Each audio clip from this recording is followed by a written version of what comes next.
So hello everyone. So today we are going to talk about TensorFlow model serving using KServe on Kubernetes cluster.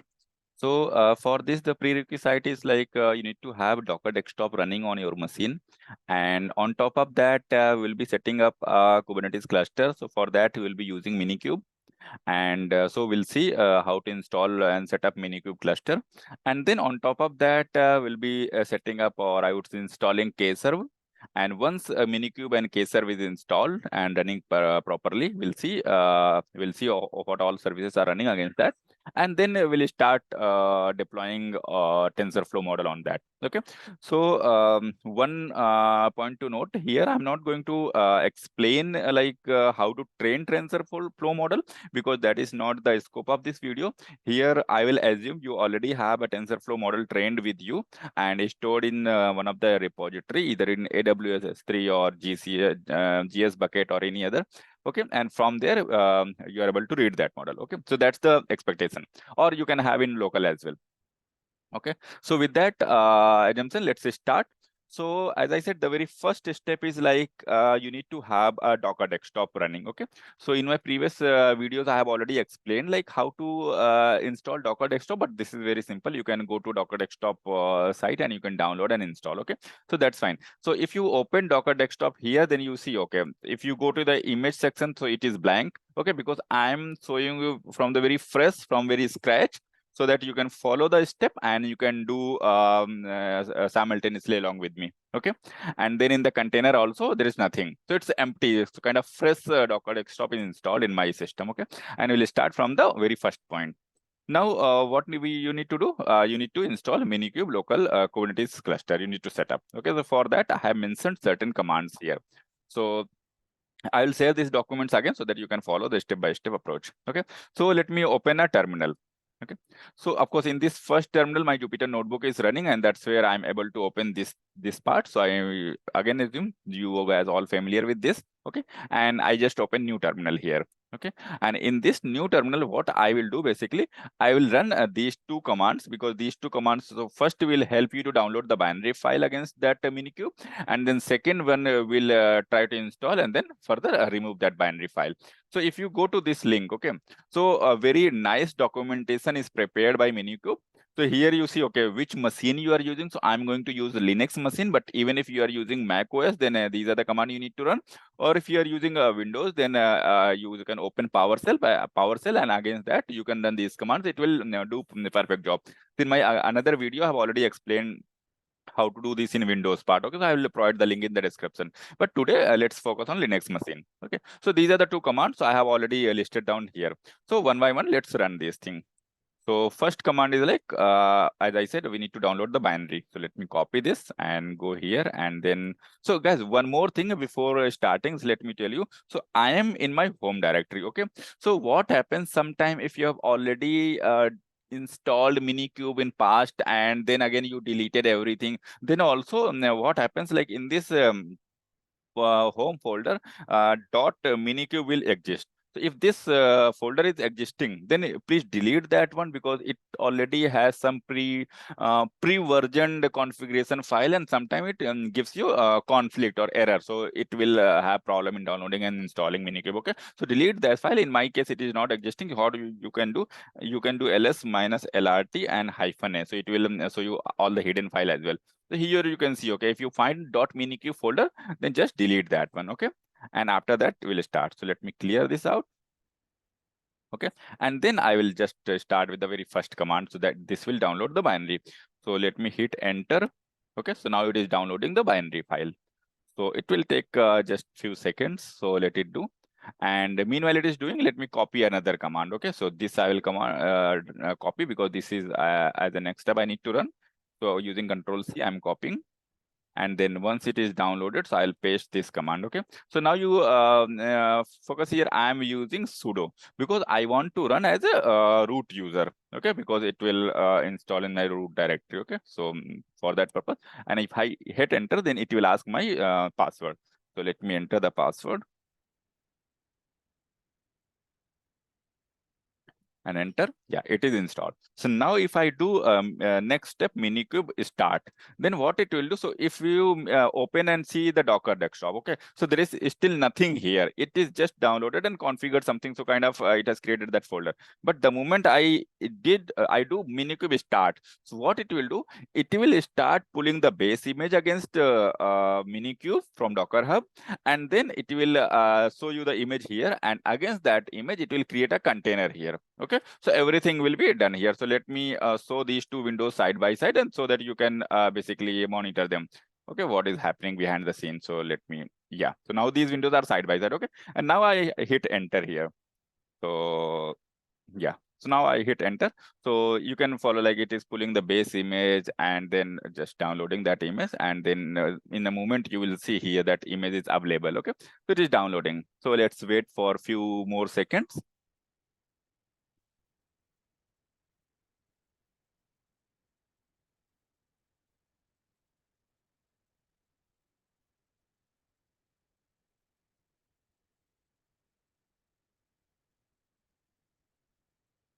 So it is still downloading. It will take a while.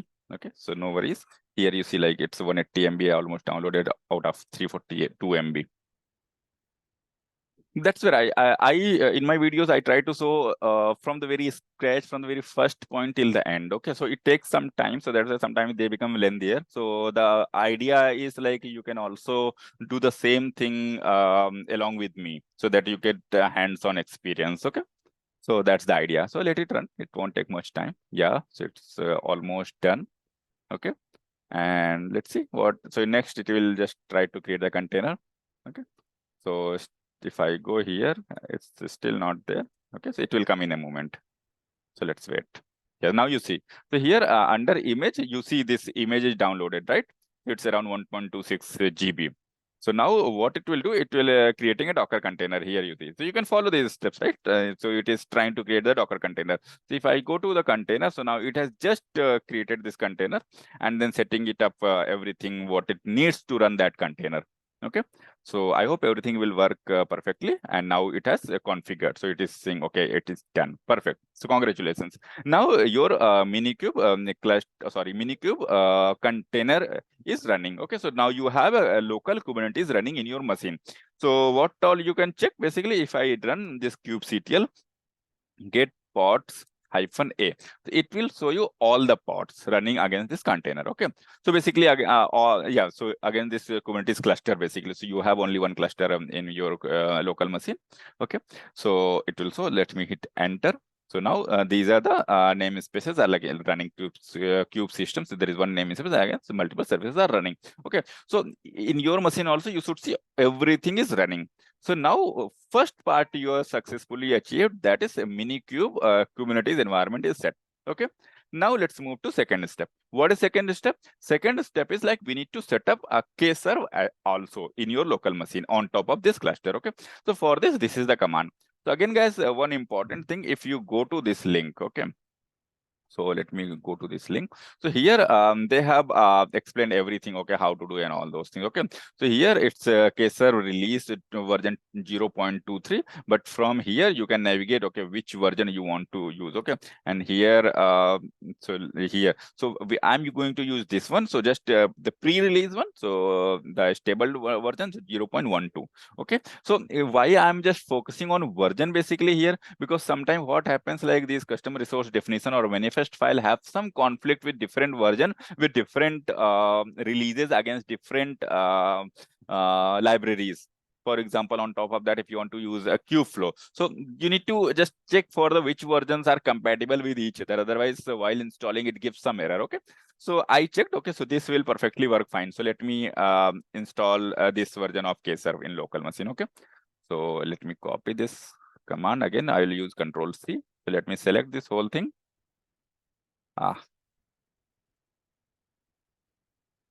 Yeah, okay.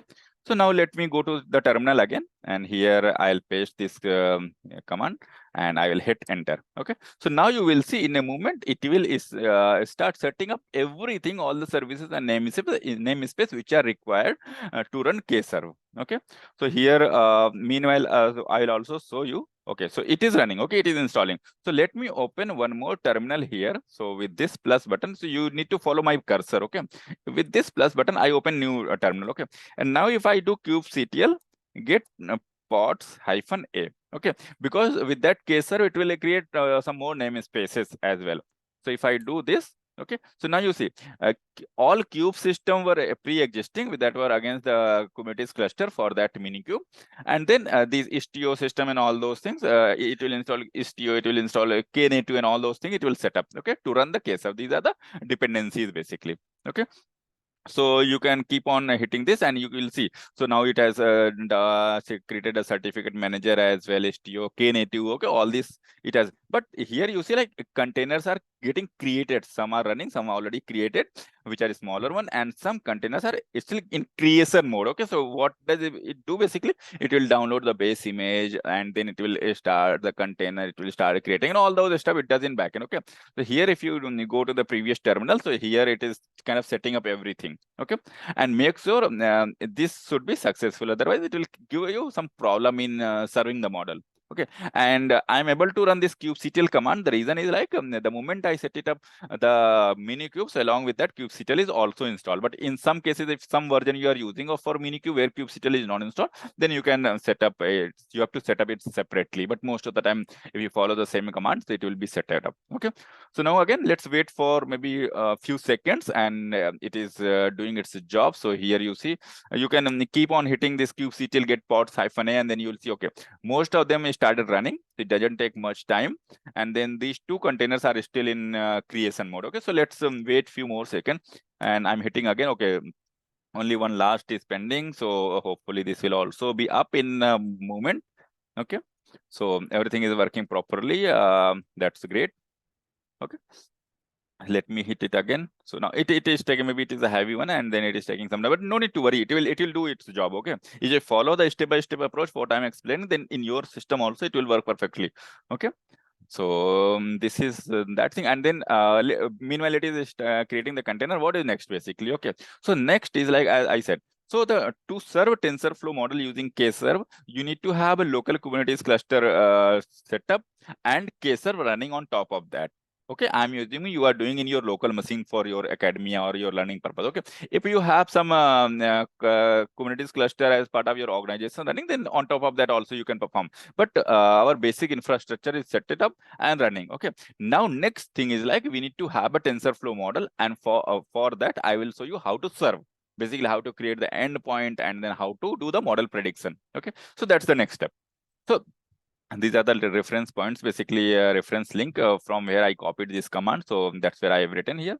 Okay. So next step is like we need to create a HTTP inference service so that we can use that as an endpoint and we can run our prediction service. So for that, you need to have a TensorFlow.yaml. Okay, TensorFlow.yaml. So it will create a kind of istio web server, and as part of that, it will sorry, ingress, it will expose the ingress web servers, and then as part of that it will expose you HTTP web service. Okay, so here we have this CRD available, and here in this CRD, so CRD is nothing but customer resource definition file, and here you need to provide the storage path. What is storage path? Where your model is saved basically. So here you see like I'm using the default one, which is available here in this documentation of TensorFlow. If you go to that link, so here, so you have a different serving available. So basically, I'm just trying to explain how you can set it up and run in your machine for testing purpose. Okay, so it is the same thing what I'm using. So here, if you have your own model, so you can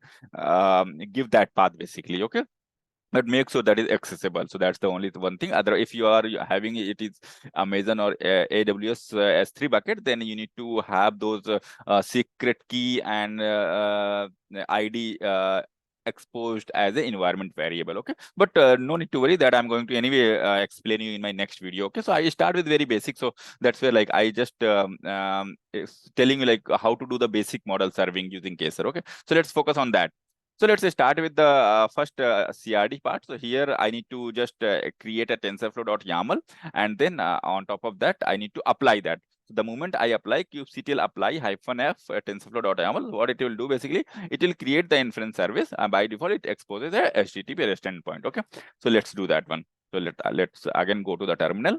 Okay, and again run this command, and now you see, meanwhile, everything is set it up and running perfectly fine. Okay, so now what I will do basically, I'm going to the folder where I have stored this TensorFlow.yaml. Okay, so basically I normally work in this folder.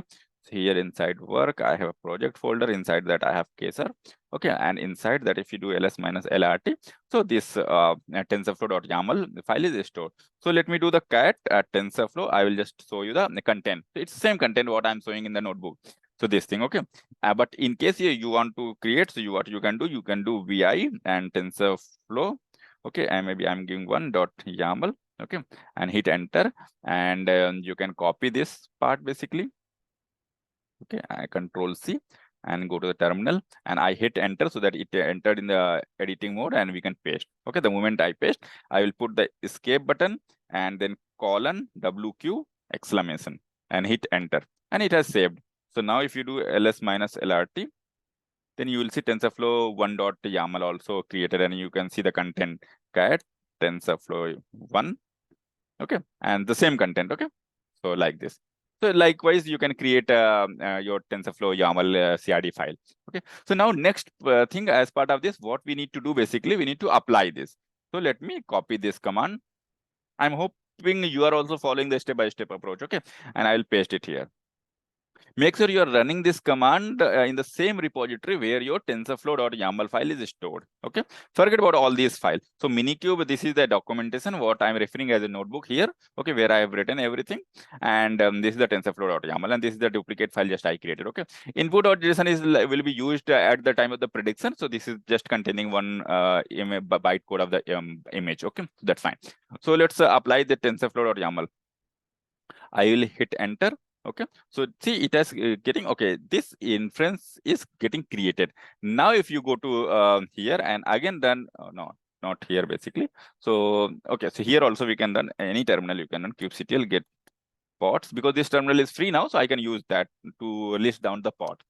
Now if you just run this, and here you see KServe is also running, which was as a part of previous system. And now you see the default namespace got created, and this flower sample predictor inference service is running. So basically it is not yet running, it is initializing.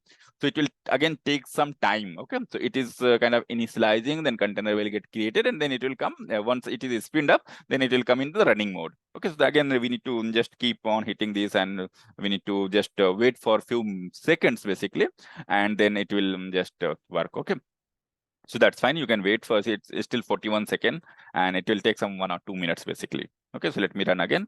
So it will take some time. Okay, so no need to worry. So meanwhile, let me explain what are the next steps. Okay, so we just did apply it. So it will create the inference service, and now we need to wait for some time inference service to be ready state. And once it is ready, so we can just hit this command to know, okay, whether inference service is ready and whether it has exposed the URL endpoint. Okay, so we can, so this terminal, any terminal we can run, that's not a problem. Okay, so this, so we can paste, and then we can hit enter. So what it is telling, so yeah, so it's almost ready. So now you see here, it has exposed this URL. Okay, and then name is flower sample, and then state is ready, right? So ready is true. So it is exposed. So now if you go here, and then again I just run this. So now you see this default flower sample is up and running perfectly fine, right? Since 109 seconds. So now everything is set up, everything is running perfectly fine, right? And I also shown you like, okay, by hitting this kubectl get ISCV. So ISCVC is nothing but the inference service. So this is your basically a model namespace. Okay, so here namespace is default, and against that this service is running. Okay, it's fine. This part is running. So now we have set it up everything. Now next part is like, let me start serving the model.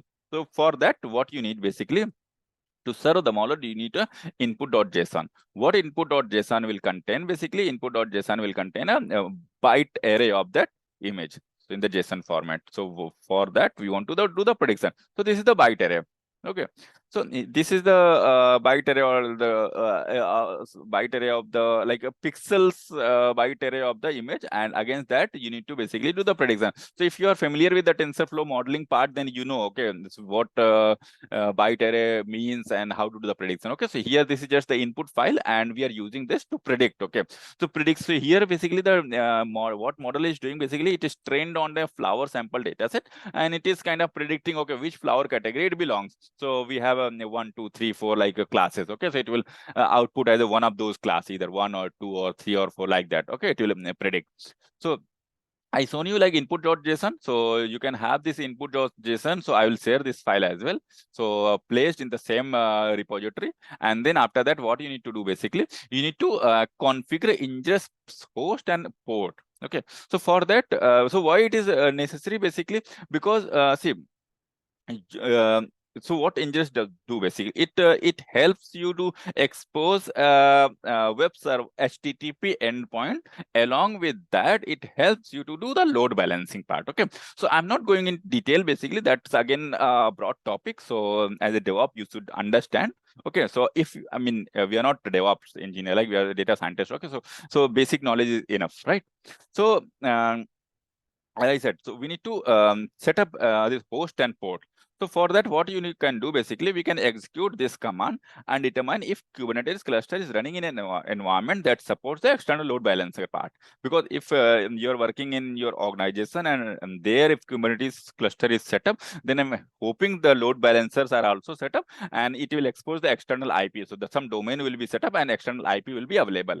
But in our local testing part, external IP will not be there, because we are just running locally on local host. Okay, so let's run this part and see what it returns, basically. Then I'll explain. Okay, so you can come here and you can just run this command and then see here. So cluster IP is there. That's the private IP. But external IP is not exposed because we are running locally, right? We are running locally. We don't have any domain or any such thing. But in your organization case, if you're running in your organization, then this external IP will certainly be there. Okay, because if there's some domain attached with that. So for local purpose, what we can do, basically, we can do the port forwarding. And if we do the port forwarding, and then we can have the ingress host as a local host and port at 8080. But we need to do the port forwarding so that it is traffic is forwarded to local host.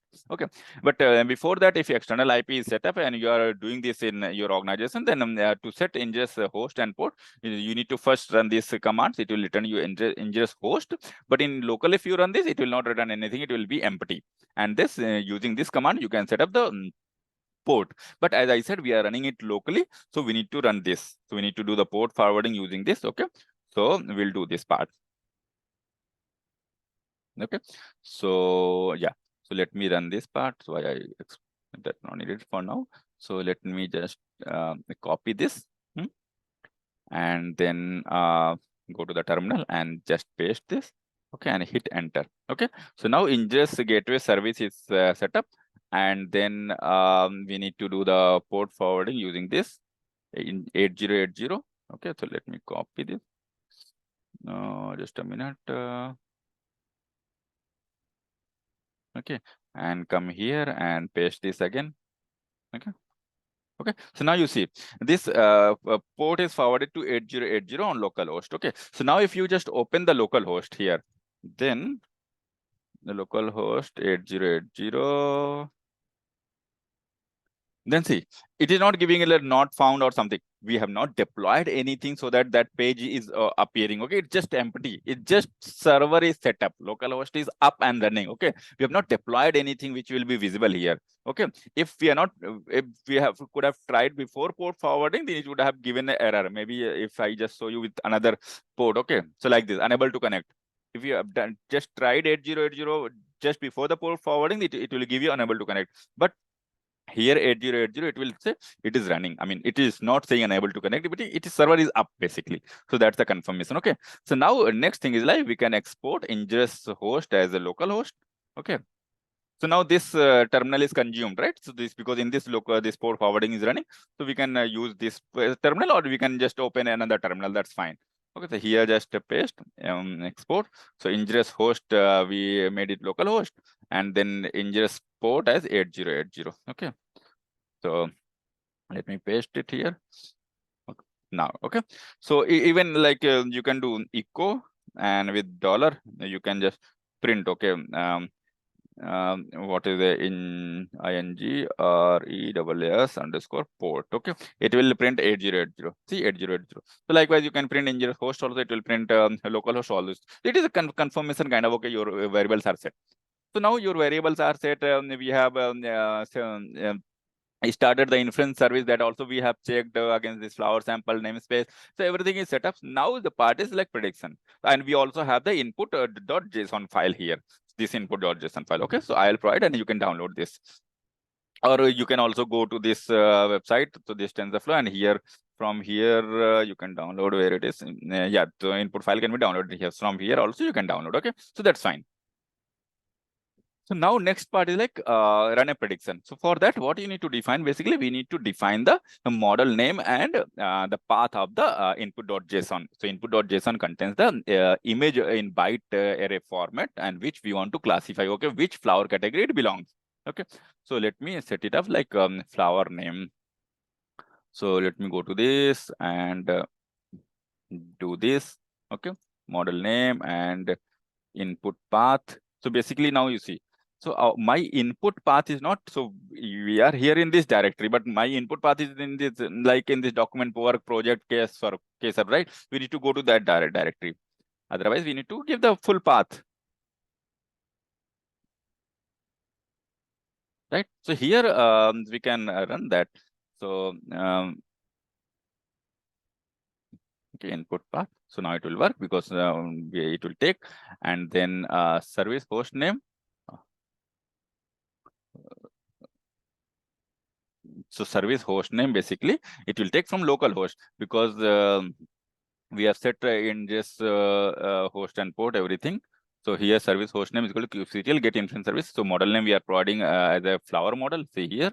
Okay. And then JSON for status.url, status.url. From this, it will read from here. Where is that? We not in this terminal. We ran in this terminal, right? This one, right? So it will return this URL from status.url, okay? And then model name is like flower sample, okay? So it is configured and it will read everything from here, and let me hit enter. So now this is also set it up, and now we can run this inference service. So how we can do, basically, let me copy this, okay? And let me paste it. So now here we are doing the curl operation, right? And service host name. So service host name we have already got in the above here. We have applied it, service host name somewhere. Da, da, da, da, da, da. Where we did, yeah, here only we did, right? Service host name is called. So this part will return the service host name. You can print a dollar in curly bracket service host name. It will give you the service host name. And then we have ingress host, that is localhost, column ingress port, that is your 8080, and because that is up and running, because we have already seen here. So this is up and running. See here, it is up and running.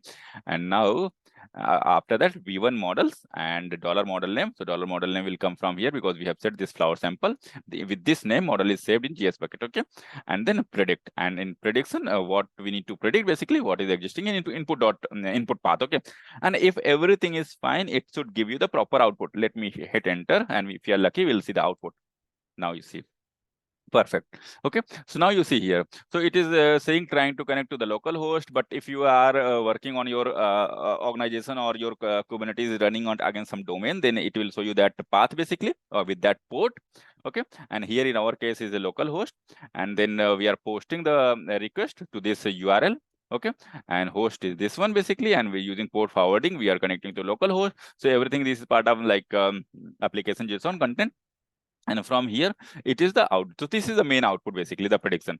So prediction is 0, basically. So zero means like it belongs to zeros class. So because we have different flower categories, so we have divided into different class, like 0, 1, 2, 3, 4, 5, like that. So why it is returning 0? Because for 0th index, the probability is high. Remaining probability is like this 0.00009, because e to the power minus 0.5 is 10 to the power 0.05, right? Negative. And this is again less and lesser. So these are all less. So this is the like 99.9% probability it belongs to class 0. That is the prediction. Okay. So now you see everything is running fine. So I hope this is clear by now, right? So that's where in this documentation, I have written everything in step by step. So first step, like set up a minikube cluster, and then on top of that, do the KServe installation. Second step is like, sorry, you have to save your model file in some repository. In our case, it's the GS repository by default. I took this CRD from TensorFlow documentation. Okay.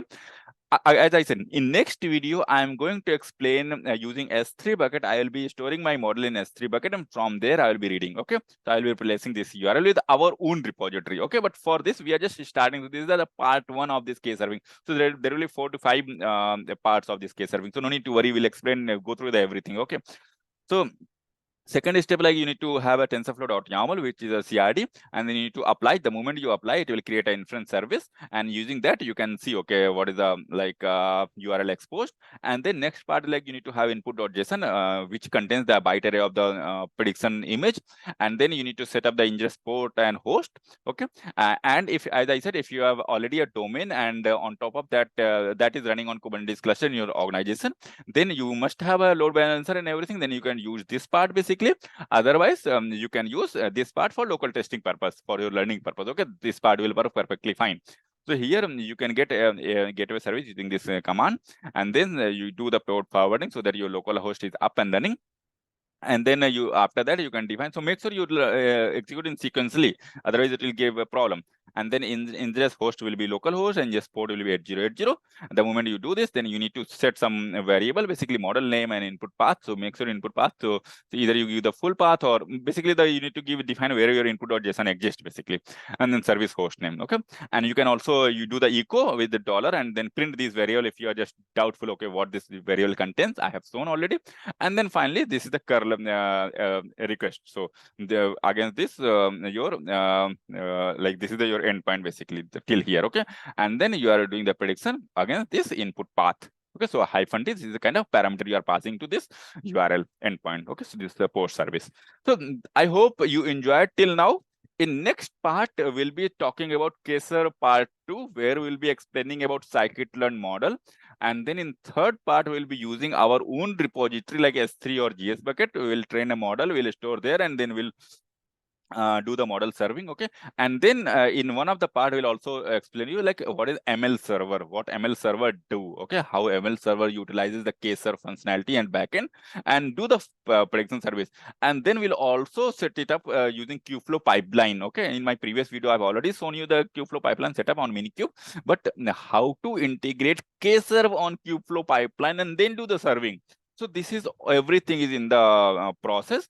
So we'll tell you one by one. Okay, so I hope you enjoyed the video, and if you have any doubt, then please feel free to comment in the comment box, and we can connect and we can discuss. And one more important thing, guys, I'm available on TopMate for any clarification session. So you can set up a 30-minute video call on TopMate. So availability is displayed there, and then we can clarify our doubt. Okay, so that's it. And at the end, please, if you like my video, my channel, then please feel free to subscribe it, hit the bell icon so that you get notified for the next video, and share with the ML communities and with your colleagues. Okay, so that's how you can support me, and that's it. Thank you very much.